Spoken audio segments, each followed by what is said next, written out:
The gas station sat alone on the outskirts of a dusty little town, the kind of place where time moved slow and folks kept to themselves. A single neon sign flickered against the early evening sky, buzzing faintly above cracked pavement. The pumps were old, their paint peeling, and the air smelled of gasoline and sun-baked asphalt. It was the kind of place where travelers stopped only out of necessity, filling their tanks before pushing on toward bigger, more welcoming places. But tonight, the gas station had another kind of presence. Louder, rougher, and far less inviting. A gang of outlaw bikers loitered near the entrance, their motorcycles lined up like battle-scarred warhorses. Leather jackets, patched with symbols of defiance, clung to their broad frames. They laughed loudly, smoked carelessly, and eyed every newcomer with the kind of arrogance that came from knowing no one would dare challenge them. It was the kind of place where travelers stopped only out of necessity, filling their tanks before pushing on toward bigger, more welcoming places. The gas station stood as a solitary beacon on the roadside, flickering neon lights casting an eerie glow that fought against the encroaching darkness. But tonight, it had taken on a different kind of presence. Louder, rougher, and far less inviting. A gang of outlaw bikers loitered near the entrance, their motorcycles lined up like battle-scarred warhorses, each machine gleaming with a patina of oil and dirt that told stories of the road. Leather jackets, patched with symbols of defiance and individuality, clung to their broad frames, making them look like a pack of wolves ready to pounce. Their laughter echoed through the night, a raucous sound that mingled with the low rumble of engines, creating a symphony of chaos. They smoked carelessly, the tendrils of smoke curling into the air, obscuring the fluorescent lights overhead, and eyed every newcomer with the kind of arrogance that came from knowing no one would dare challenge them. In their world, respect was demanded through intimidation, and they thrived on the fear they instilled in others. As cars pulled up to the pumps, the drivers hesitated, their eyes darting toward the gang before quickly diverting their gaze, eager to avoid any confrontation. The bikers reveled in the power they wielded, their collective presence a barrier that separated them from the rest of the world. Amidst the laughter and the jeering comments exchanged among the gang, the air was thick with an unspoken tension. The locals who frequented the gas station exchanged worried glances, aware of the gang's reputation and the unpredictable nature of their gatherings. Some went about their business, heads down, filling their tanks with quick, nervous motions, while others lingered inside the small convenience store, pretending to browse, but truly on edge. The gas station clerk, a weary man in his 50s with a weathered face, kept a cautious eye on the bikers as he rang up a few items for the customers inside. He had seen his fair share of trouble over the years, and tonight felt like one of those nights. The kind where things could go from quiet to explosive in an instant, depending on the mood of the men outside. As the gang continued to boast and laugh, one of the bikers, a towering figure with a deep scar etched across his cheek, stepped forward. He carried himself with an air of authority, his eyes scanning the surroundings as if challenging anyone who dared to cross their path. His leather vest bore stitched patches, each one a trophy marking a milestone in his reckless life, and he had the demeanor of someone used to being the biggest presence in any room, or in this case, any gas station.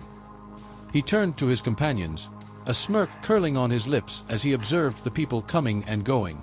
"Look at them," he drawled, a hint of malice in his voice. "They're scared stiff." The gang erupted in laughter, a deep, rumbling sound that reverberated off the gas station walls. They were a pack, unified in their disdain for anyone who dared to intrude on their territory, and they were loving every minute of it. But little did they know, tonight would be different. The wheels of fate were already in motion, and one woman, unassuming yet fierce, was about to step into their midst and challenge the very essence of their arrogance. The steady hum of a motorcycle cut through the evening air as a lone rider approached. Harper Kane had been on the road for hours, her body accustomed to long rides, the steady vibration of the engine beneath her almost meditative. She pulled into the station with effortless precision, parking a short distance away from the gang. A casual observer might not have looked twice at her. Her clothing was practical, nothing flashy. Fitted jeans, a plain tactical jacket, gloves still dusted from the road. But beneath the surface was something far sharper, something honed. Harper Kane wasn't just any traveler. She had spent years in the world's most elite military unit, the Navy SEALs. Her past wasn't one she bragged about, nor did she carry herself like someone looking for trouble. But trouble had a way of finding people who didn't fear it. Harper dismounted smoothly, pulling off her helmet as she walked toward the pump. She moved with a quiet efficiency, her focus on refueling, ignoring the low murmurs and stolen glances from the bikers. The gang had already noticed her. Their laughter dipped for a moment before picking up again, louder this time, like a pack of hyenas testing the waters before moving in. One of them, a man built like a freight train, stepped forward. A deep scar carved down his cheek, and his leather vest bore the name stitched in bold lettering. He was the kind of man used to being the biggest presence in any room, or in this case, any gas station. Jack smirked, nudging the nearest biker before tilting his head toward Harper. "Look at this," he drawled, voice thick with amusement. "A little lady riding all by herself." Harper dismounted smoothly from her motorcycle, the machine's engine purring to a quiet stop as she turned off the ignition. She pulled off her helmet, shaking her hair free as she walked toward the pump with an air of quiet confidence. Each step was deliberate, her movements exuding a sense of purpose that hinted at years of discipline. She focused on refueling her bike, blocking out the low murmurs and furtive glances from the gang of bikers lingering nearby. The gang had already noticed her arrival, their raucous laughter dipping momentarily in surprise before picking up again, louder this time, like a pack of hyenas testing the waters before moving in for the kill. Their eyes narrowed, scanning her figure with a mix of curiosity and contempt, ready to pounce on any perceived weakness. One of them, a man built like a freight train, stepped forward. His sheer size was imposing, his shoulders broad and his stance wide. A deep scar carved down his cheek told a story of past conflicts, a testament to his rough lifestyle. His leather vest bore the name Jax stitched in bold lettering, a mark of his authority within the gang. He was the kind of man used to being the biggest presence in any room, or in this case, any gas station. He exuded an air of dominance, confident that the mere sight of him would intimidate anyone who dared cross his path. Jack smirked, nudging the nearest biker with a gleam of mischief in his eye. He tilted his head toward Harper, taking in her calm demeanor. "Look at this," he drawled, his voice thick with amusement. "A little lady riding all by herself." The words dripped with condescension, meant to belittle her and paint her as an outsider in their rugged world. The other bikers erupted into laughter, their voices a cacophony of mockery that filled the air with tension. They leaned in closer, eager to witness the spectacle they believed was about to unfold, a scene they had played out countless times before with others who had dared to enter their territory. Harper, however, remained unfazed. She continued to pump gas, her face set in a neutral expression, betraying none of the disdain she felt for their bravado. To her, this was just another day on the road, another encounter with those who believed strength lay solely in intimidation and noise. "Think she even knows how to handle that thing?" Jax continued, his voice rising above the laughter as he gestured toward her motorcycle, trying to provoke a reaction. His words hung in the air, heavy with derision. "Hey, Mitch, why don't we see if she can even start it?" Mitch, the youngest of the group and eager to prove himself, leaned forward with a mischievous grin. "Yeah, bet she needs a man to kickstart it for her." His eagerness for approval from the gang was palpable, a desperate attempt to align himself with their alpha mentality. The laughter grew louder, filling the gas station with their derision. The onlookers who had been discreetly watching the unfolding scene now turned their heads, some shaking theirs in disapproval, others merely curious about what would happen next. But Harper was no stranger to challenges, especially those born from ignorance and arrogance. She finished fueling her bike, paused for a moment, and then turned to face them. She would not allow their words to unnerve her. Instead, she was ready to show them that real strength didn't always roar. Sometimes, it was a quiet resolve that spoke volumes. "That's cute." A few of the others chuckled, clearly entertained by the scene unfolding. Harper didn't flinch. She just kept fueling her bike, her expression unreadable. But Jax wasn't done. "What's the matter, sweetheart? Lost on your way to a yoga retreat?" More laughter. "Or maybe you're looking for someone to show you how to handle that machine properly." Harper remained silent, her grip on the fuel pump steady. Most people in her position might have responded, either with nervous laughter, an apology, or an attempt to de-escalate. But Harper had spent too much time around real danger to be rattled by a few loudmouths. The absence of a reaction only seemed to irritate Jax. "Hey!" His voice sharpened, cutting through the low hum of the station. "I'm talking to you." Harper placed the fuel pump back into its holder, tightened the cap on her tank, and turned. Her eyes met Jax's for the first time, calm, measured, utterly unimpressed. Another biker, saw his chance to escalate things. He stepped into her path just as she moved toward the gas station's entrance, his broad chest blocking her way. "Now hold on," he said, grinning. "We're just trying to be friendly. No need to be rude."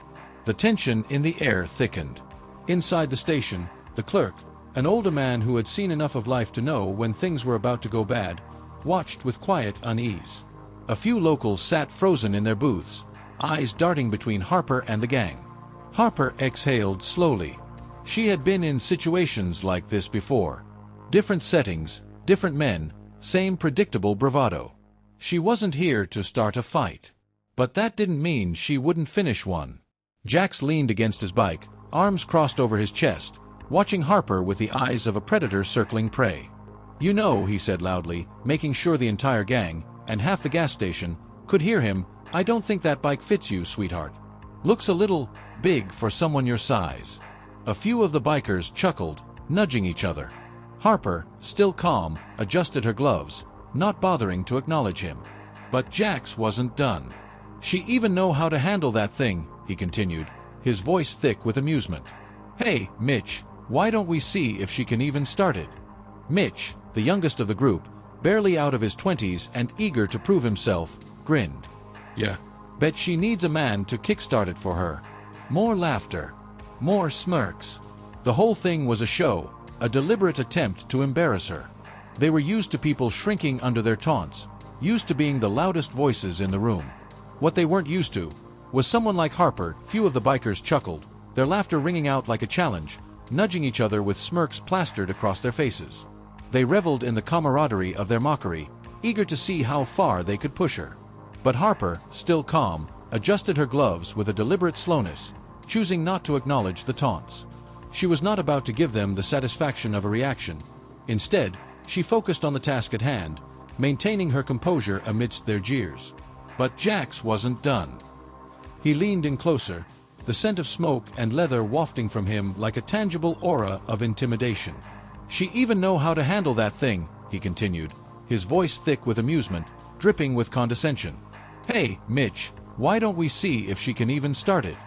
Mitch, the youngest of the group, barely out of his 20s and eager to prove himself to the seasoned bikers around him, grinned with an eagerness that belied his inexperience. "Yeah, bet she needs a man to kickstart it for her." His words were met with a chorus of laughter, their camaraderie bolstered by the thrill of the hunt.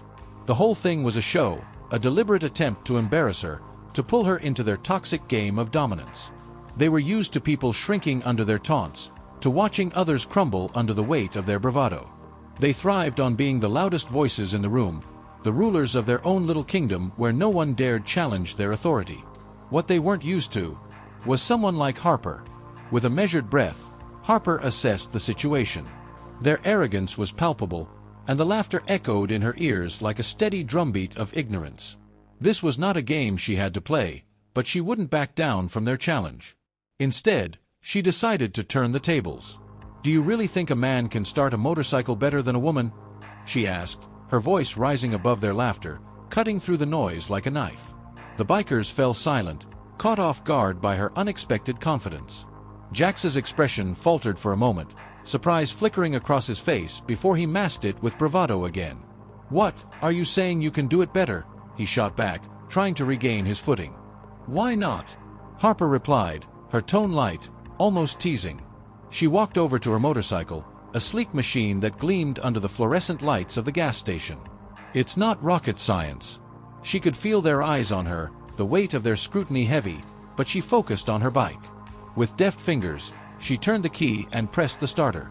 The engine roared to life, a deep, throaty sound that filled the space around them, drowning out the residual laughter. The bikers exchanged glances, their amusement waning as they realized she wasn't just another target.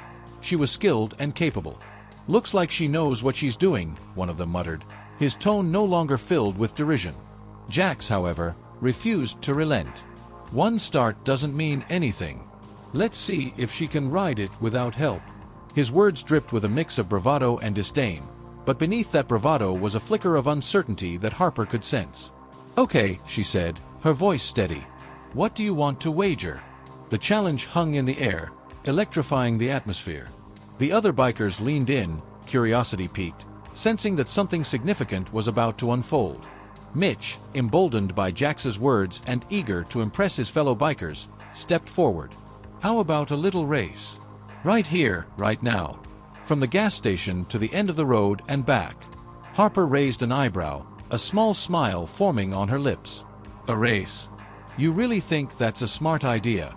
"Why not?" Mitch shot back, his confidence buoyed by the approval of his gang. "If you're as good as you say, you should have no problem keeping up." The stakes were set, and the atmosphere thickened with anticipation. The bikers buzzed with excitement, eager to witness the spectacle of a lone woman pitted against their bravado. But what they didn't know was that Harper thrived under pressure. She had faced far more challenging opponents than this crew of loudmouths, and she wasn't about to back down now. Harper exhaled slowly, as if she had heard this same tired routine 1,000 times before. Without a word, she reached down and started her bike in a single, fluid motion. The powerful engine roared to life instantly, its deep, steady hum cutting through the laughter like a knife. The bikers paused. Just for a second. Jax's smirk faltered, barely noticeable, but Harper caught it. She swung her leg over the seat, resting one hand on the throttle, her expression unreadable. "Well," she finally said, her voice steady and unimpressed, "that was easy." The moment stretched between them, and for the first time, the gang had nothing to say. Then Jax barked a laugh, shaking his head. All right, I'll give you that one," he said. But then his eyes darkened, the humor in his face slipping away. "But you gotta understand, sweetheart. The road's no place for little girls trying to play tough." Harper's lips quirked, not a full smile, just the smallest shift. That tiny smirk made Jax's jaw tighten. "You think you're something special, don't you?" Jax said, stepping closer. "I'll tell you what, how about a little test? Just to see what you're really made of." Harper arched an eyebrow. Jax motioned toward the diner attached to the gas station, its neon open sign flickering weakly. "1 round. Arm wrestling. Unless, of course, you're scared." The gang erupted into whistles and mocking laughter, pounding their fists against their chests like cavemen celebrating a challenge. Harper sighed. She had nothing to prove. This was a game, one she had seen before. Let them win their little contest, let them puff up their egos, let them pretend their strength was the only kind that mattered. "I'll pass," she said simply, turning away. "Yeah, that's what I thought," Jack sneered. "All talk." Harper didn't stop walking. That's when the real jeers started. "Ah, come on, princess. Don't tell me you're scared. Coward. She ain't as tough as she acts." More laughter. More taunts. The sound of boots scraping against pavement as the gang gathered closer. Harper took a slow breath. Some people needed to be taught the hard way. Before Harper could say a word, a rough voice cut through the noise. "That's enough." All heads turned. An older man stood just outside the diner's doorway, arms crossed over his broad chest. His gray beard was neatly trimmed, but his weathered face and piercing eyes told a story of years spent fighting battles these bikers couldn't even imagine. Charlie, the gas station owner. "You boys get your fill of barking yet?" he asked, his voice carrying the weight of someone who had seen this kind of nonsense more times than he could count. "Or do you need to find another way to make yourselves feel bigger?" Jax rolled his shoulders, feigning amusement. "Come on, old man, we're just having some fun." Charlie wasn't impressed. "Looks more like you're embarrassing yourselves." A few of the bikers shifted uncomfortably. The locals inside the diner had stopped pretending not to watch. Jax huffed. "We were just—" "I don't care what you were just," Charlie interrupted, his tone even. "I suggest you let the lady be on her way." For a second, it looked like Jax might let it go. But then Randy, always the one to take things too far, stepped directly into Harper's path, his hand resting just inches from her shoulder. "Come on, little lady," he said, a smug grin spreading across his face. "Don't tell me you're scared." Harper finally spoke. Her voice was quiet. Steady. "I don't play games with children." Silence. Randy's grin flickered. Jax's face darkened. And just like that, the last line had been crossed. Jax's face twisted with something between rage and humiliation. The laughter, the bravado, the amusement, it all drained from his expression in an instant. "You think you're real funny, don't you?" he growled. Before anyone could react, he reached out, his massive hand clamping down on Harper's arm, trying to yank her toward the diner booth. In a single fluid motion, Harper shifted her weight, twisted her arm free, and used his own momentum against him. With a sharp pivot of her hips, she sent Jax flying. The gang leader's body slammed onto the diner table, rattling plates, knocking over cups, sending silverware clattering to the floor. The entire diner froze. Forks hovered mid-air. The gas station clerk's hand stopped inches from the register. Even the old ceiling fan seemed to groan to a stop, as if the entire world held its breath. No one had ever done that to Jax before. Jax scrambled to his feet, knocking over a chair in his rush to recover. His face burned red, his pride bruised beyond repair. He started forward, but Harper hadn't moved. She was still standing there, calm, unaffected. That made it worse. Before Jax could lunge again, always eager to prove himself, charged. "Bad idea." Harper stepped forward, her movement precise and deliberate. In a heartbeat, she caught Randy's wrist, twisted it with controlled force, and sent him sprawling onto the floor. A grunt of pain escaped his lips as she smoothly pinned his arm behind his back, applying just enough pressure to make it clear. The rest of the gang. They had just watched. Mitch, the youngest of the group, stood frozen, his fingers twitching near his belt like he was considering reaching for something, then thought better of it. The laughter, the mockery, the arrogance, all of it. Still holding Randy down with ease, Harper finally spoke, her voice even, unshaken. "You mistake kindness for weakness," she said, her tone quiet but firm. "I could have ended this before it started." She let go. Randy scrambled away, wincing as he clutched his arm. His eyes flicked up to Jax, searching for guidance, but the gang leader wasn't looking at him. Jax's knuckles turned white at his sides.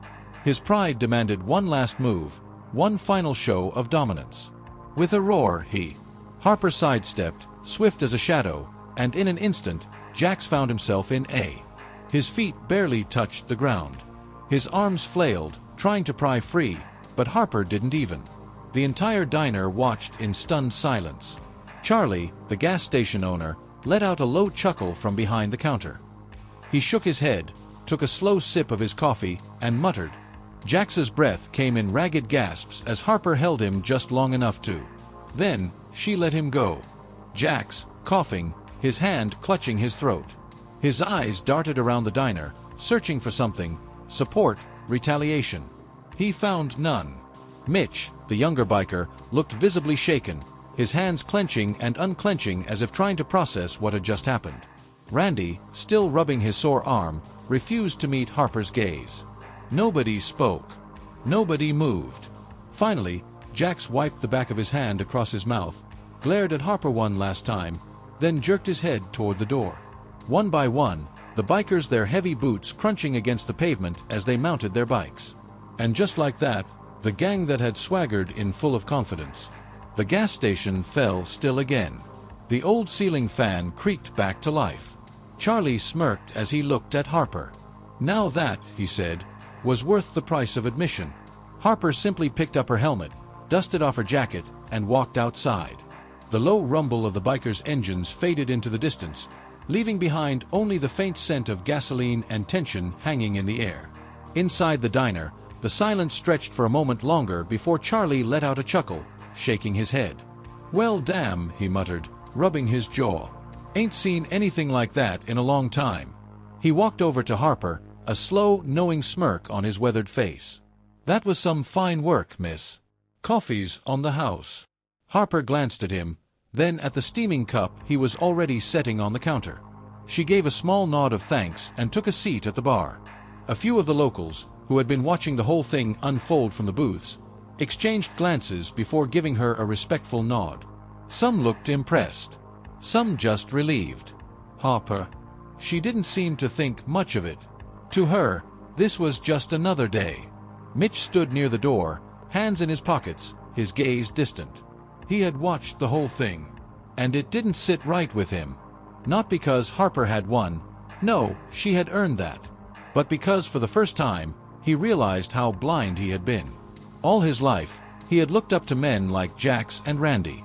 Tough guys. Loud guys. The kind who took what they wanted and never backed down. And yet, in a matter of minutes, Harper had shown more strength than any of them. She hadn't needed to shout. Hadn't needed to prove herself. She had let her actions speak for her. Harper took a sip of her coffee, noticing Mitch lingering nearby. She studied him for a second before speaking. "Strength isn't about who's the loudest," she said, her voice calm, even. "It's about knowing when you don't need to prove anything at all." Mitch swallowed hard, nodding. Maybe it was time to rethink a few things. Harper finished her coffee in silence, set the cup down, and stood. No grand speeches. No dramatic exits. Just a quiet moment of understanding. She picked up her helmet, dusted off her jacket, and stepped outside into the golden hues of the setting sun. Charlie watched her go, arms crossed over his chest. As she swung her leg over her bike, he called out, "You ever pass through here again, coffee's still on me."